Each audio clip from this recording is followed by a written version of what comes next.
आम आज पढ़ा जे व्याकरण क्या कहते व्याकरण संज्ञा कौन सी उपर आज आलोचना करवा। आज आम विषय वस्तु हूँ व्याकरण संज्ञा और भाषार स्वरूप। व्याकरण क्या कहते और व्याकरण आउ भाषार स्वरूप भाषा क्या कहते ध्वनि क्या कहते ऊपर आलोचना करवा। आज जदि आम चैनल नुआ आम चैनल को सब्सक्राइब करूँ। आम आगू पढ़ा जे कहुए जे जो विद्या द्वारा कौन भाषा को विश्लेषण करी ताहार ध्वनि तत्व और वाक्य तत्व आलोचना कराए से विद्या को आम व्याकरण कही। जो विद्या द्वारा आम कौन भाषार ध्वनि तत्व और वाक्य तत्व आलोचना करें से विद्या को ही आम व्याकरण बोली कही।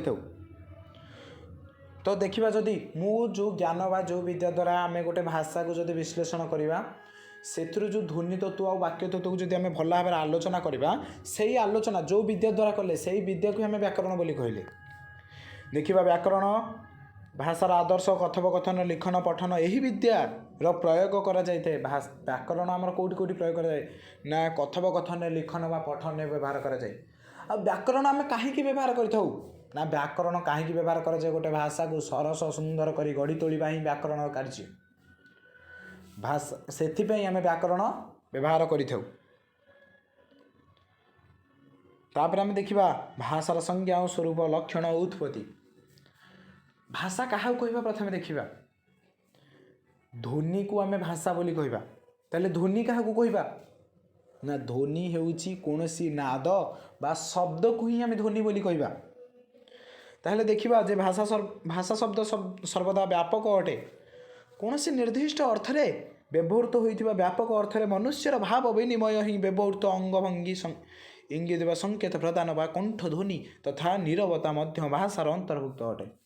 आम जे देखा मनुष्यर भाव विनिमय पाई व्यवहृत जो सब आवश्यक होता है अंगभंगी संकेत प्रदान कंठध्वनि ये सबुदिक आम भाषार अंतर्भुक्त जीव। तापर देखा जे निर्दिष्ट अर्थरे यह केवल मनुष्यर बाघ जंत्र व भाषा अवयव को उच्चारित ध्वनि प्रत्येक मानक मध्य निर्दिष्ट व्यवस्था व मनुष्यर मनन चिंतन प्रवृत्ति परिप्रकाश तथा समाजर विभिन्न मनुष्य मान सहित तार विनिमय सहित संपृक्त भाषा विज्ञान क्षेत्र में भाषा शब्द यही द्वितीय अर्थ ही प्रचलित होइछे। आम देखा भाषा मनुष्यर मन आउ चिंतन परिप्रकाश करिथाए आउ चिंतन शक्तिर वृद्धि मध्य करिथाए यही भाषा। तापर देखा तेणु आम जे देखा भाषा हेउची मानव जातिर चिंता शक्ति भावना अभिव्यक्त उपलब्धि एक अनुबंध। आम भाषा ये जो भाषा हेउची आम मानव जातिर चिंता शक्ति और भावनार उन्नति करिछि। मानव जाति मु जहाँ चिंता करुच्ची तमे को कहूची केमिति कहूची ये भाषा माध्यम ही परिप्रकाश करुच्ची। तापर देखा जे भाषा शब्द प्रथम व्यापक अर्थ केतेक पशु पक्षी बेंग तथा महुमाछी प्रभृति मानकर रड़ी राब तथा रब सहित केतेक निर्जीव पदार्थ तथा मेघ नदी समुद्र पर्वत प्रकृति प्रभृति मानकर शब्द इत्यादि को मध्य भाषा हिसाब से ग्रहण करा जाए। आम भल भाव में बुझा कौन देछि ना भाषा शब्द देखा जदि भाषा आम पशुपक्षी जो राब को आम भाषा बोली कहवा। आउ देख जार जीवन अच्छी तांकर जो राब बा शब्द को आम भाषा बोली कहवा। आउ जार जीवन ना बा निर्जीव पदार्थ ताकू मध्य आम भाषा बोली कहवा। देखा जब निर्जीव पदार्थ भाषा बोली केमिति कहवा मेघ नदी समुद्र पवन मेघ को आम भाषा बोली कहवा। कहीं ना मेघ है बेले जो गर्जन साउंड होता है शब्दटी होता है नदी जो नदी बहीगला बेले जो शब्दटी होता है समुद्र लहड़ी जो शब्दटी होता है पवन सु सु सु सु शब्दटी जो होता है आपको सबू आम भाषा बोली कहवा।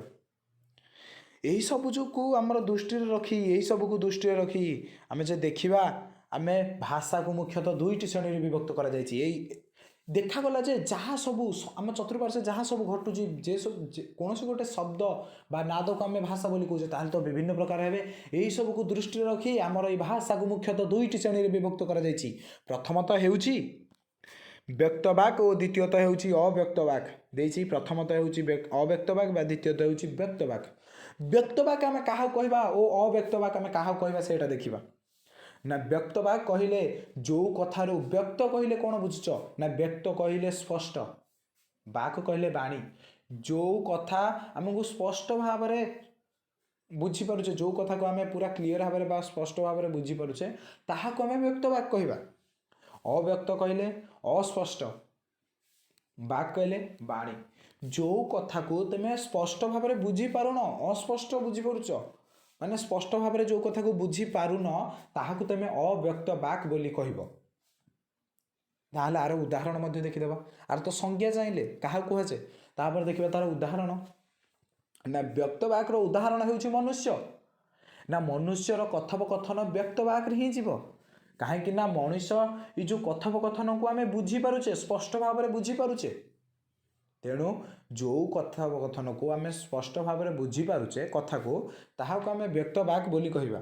जो कथा को आम स्पष्ट भाव में बुझीपारुने ताहाको आम अव्यक्त वाक्य बोली कहवा।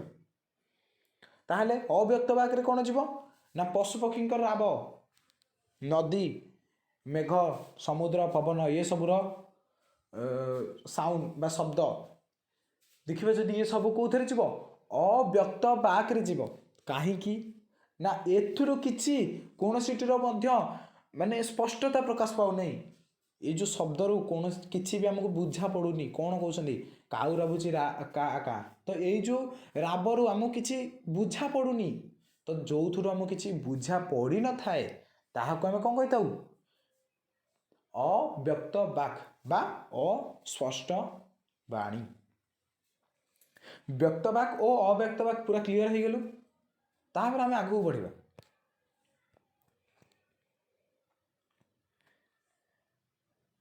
व्यक्त वाक् को आम भाषा कहवा ताहले आम देखिबा ये तो दुईटा भाग में भाषा को विभक्त कर देछि। ताहले भाषा पूरा ठीक भाषा आम क्या कहवा ना व्यक्त वाक् को ही आम भाषा कहवा।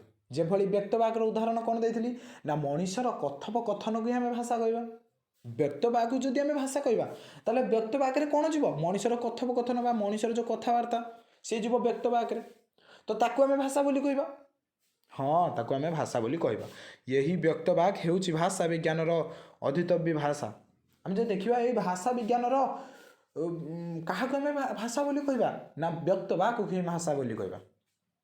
संस्कृत भाषा आम तापर देखिबा ये जो भाषा शब्द ये जो भाषा शब्दर उत्पत्ति किभली हेछि उत्पत्ति ना संस्कृत भाषा भाष धातुरे आम तो देखिबा संस्कृत धातुरे आमर अप्रत्यय जोग होइकि आमर ये भाषा शब्दटी सृष्टि होइछि। से संस्कृत धातुर नाम कौन ना भाष। भाष एक संस्कृत धातु। यही संस्कृत धातुरे आमर अप्रत्यय जोग होई आमर भाषा शब्दटी सृष्टि होइछि बा व्युत्पत्ति घटिछि। तापर देखिबा जे भाषा को भाषा शब्दर व्युत्पत्ति बुझिपाइले संस्कृत धातु भाष रे आमर अप्रत्यय जोग होइकि आमर कौन होइछि ना भाषा शब्दर व्युत्पत्ति घटिछि। तापर देखिबा यही भाषा को आमर ओडिया भाषा रे कौन कहल जाउछि सेही भाषा बोली कहल जाउछि। किंतु देखिबा इंग्राजी तार देखिबा जदि ग्रीक प्रतिशब्द यही भाषार ग्रीक प्रतिशब्द कौन हबो ना ग्रीक प्रतिशब्द हेउछि लोगोस आउ इंग्राजी प्रतिशब्द यही भाषार ना हेउछि लैंग्वेज। इंग्राजी प्रतिशब्द हेउछि लैंग्वेज भाषार माने इंग्राजी भाषा रे भाषा को आम लैंग्वेज बोली कहूचे आउ ग्रीक भाषा रे भाषा को आम लोगोस बोली कहूचे।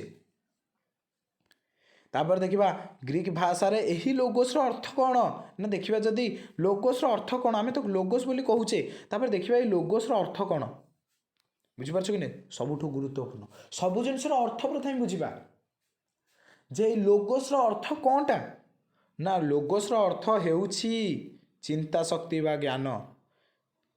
बुझिपाल कि नै लोगोस रो अर्थ कौन ना चिंता शक्ति बा ज्ञान। तेणु भाषा मनुष्यर चिंता शक्तिर प्रसृत ज्ञान ही प्राचीन काल ग्रीक दार्शनिक माने भाषा विज्ञानी माने उपलब्धि करथिले। माने एथुरु जना पड़ुछि जे चिंता शक्ति और ज्ञान को आमे कौन कहबा भाषा बोली कहबा। देख माने आमे देखिबा जदि चिंता आमे जहाँ चिंता करूछे मु एना जो चिंता करूछि बुझी पारछ कि नै मु जहाँ सब चिंता करूछि केमिति मो चिंताटा तुमको परिप्रकाश केमिति करबी यही भाषा माध्यम रे करबी। ताले भाषा माध्यम रो श्रेष्ठ परिप्रकाश माने भाषा हमर कहा द्वारा हला यही चिंता द्वारा ही हला। चिंता आमे जदि किछि चिंता ही न करि परथांते तो भाषा को व्यवहार माने भाषा कहि परथांते किछि कथा कहि परथांते कि ना। तो चिंता शक्तिर विकास साधन किए करिथाए यही भाषा ही करिथाए। तापर देखिबा इंग्रजी शब्द लैंग्वेज आमर ए भाषार इंग्रजी शब्द कौन ना लैंग्वेज। तापर देखिबा एहर लाटिन शब्द होउछि लिंगुआ। एही भाषार लाटिन शब्द कौन ना लिंगुआ। शब्द सहित संपृक्त लिंगुआर अर्थ कौन तापर देखिबा एही लिंगुआर अर्थ कौन। जेंति आमर लोगोस रो अर्थ हैला चिंता शक्ति बुझिपारछ कि नहीं। लोगोस रो अर्थ जो बड़ी चिंता शक्ति हैला ठीक सेही बड़ी आमर लिंगुआर अर्थ कौन ना लिंगुआर अर्थ हेउछि जिह्वा माने जीभ। काहेकि लिंगुआर अर्थ जीभ काहेकि हैला ना देखिबा जदि जीभ हेउछि भाषा उत्पादन सर्वश्रेष्ठ माध्यम हे देछि। जीभ हेउछि ध्वनि उत्पादन क्षम मनुष्यर बाग यंत्रर श्रेष्ठ अंश।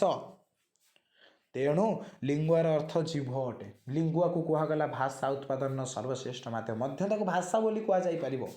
काहेकि ना जदि जन पाखरे जीभ ही नथिबो से कथा ही करि परिबनी। तो जदि से कथा ही न करि परिबो ताको हमें भाषा बोली कहि परिबा कि ताको हमें भाषा ही कहि परिबानी बुझि पारछो। तो भाषा उत्पादन सर्वश्रेष्ठ माध्यम कौन ना यही जीभ। जीभ द्वारा कौन सी मनुष्य कथोपकथन करि पारंती नाही। तापर देखिबा तेणु भाषा शब्द सूचित करे जे तेणु यही भाषा शब्द सूचित करे जे कौन सूचित करे एहार मूलरे मनुष्यर बाग यंत्रर भूमिका निहित अटे। यही भाषा शब्द सूचना कर दिए जे ये जो मनुष्यर बाग यंत्र मनुष्यर भाषा गोटे भाषा उत्पादन को बेले आमरे मनुष्यर बाग यंत्र ही माने सर्वश्रेष्ठ भूमिका ग्रहण करि थाए। जदि मनुष्यर बाग यंत्र न थांता ताहले मनुष्य किछि भाषा उत्पादन करि पारि न थांता। पार्ट 1 वीडियो एतिकी रहला। जदि आपण पार्ट 2 वीडियो देखिबा चाहछंती ताहले हम चैनल को सब्सक्राइब करंदो। मु डिस्क्रिप्शन में मो पार्ट 2 वीडियो लिंक दे देबी आपण जाके देखि परिबे। आ जदि ये वीडियो आपन को भल लागिथिबो ताहले हम चैनल को हम वीडियो को लाइक करिवे चैनल को मते सब्सक्राइब करिवे आपण संग मान को मते शेयर करि परिबे। धन्यवाद।